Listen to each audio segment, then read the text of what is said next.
Mayang hapon guys, na ako diri sa municipal sa Silago, Southern Leyte. Bisita ko mo lantaw pug ko sa ilang lugar nga pagkaanindot.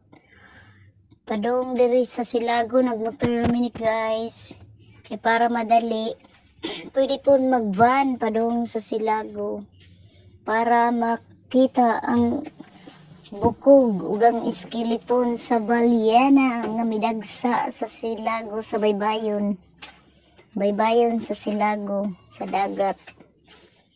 Tuwa na si Chrissy kay mo lakaw na siya padulong sa iskeleton nga iyang lantawon nga dugay na nga panahon sa kabayay dyan mamujaning kuwan iskeleton nga balyena nga nudagsa sa baybayon sa Silago.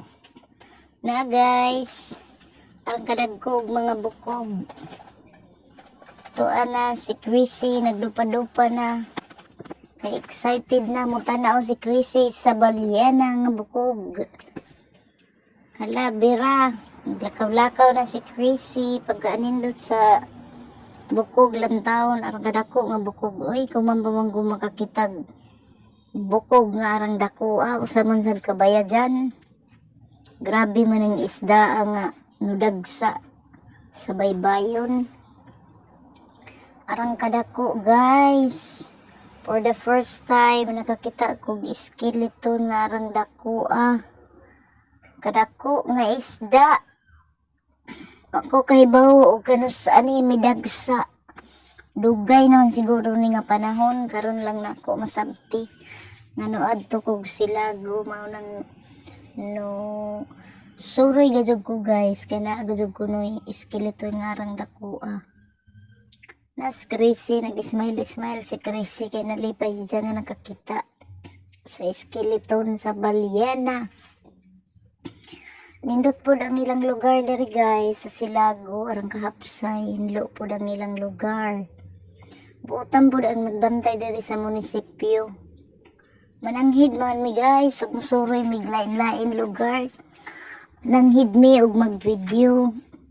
Maadyon ang mananghid kay basig motinga sila nga ano man nga na YouTube man wa may nananghid.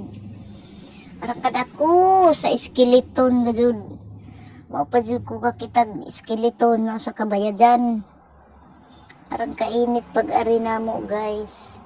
Pero gusto mo ari guys na may van gikan sa kabalian padulong sa Silago. Wapo ko kay baw og pila ang pamasahe kay nagmotor man mi padung diri Silago para lamang mo lantaw sa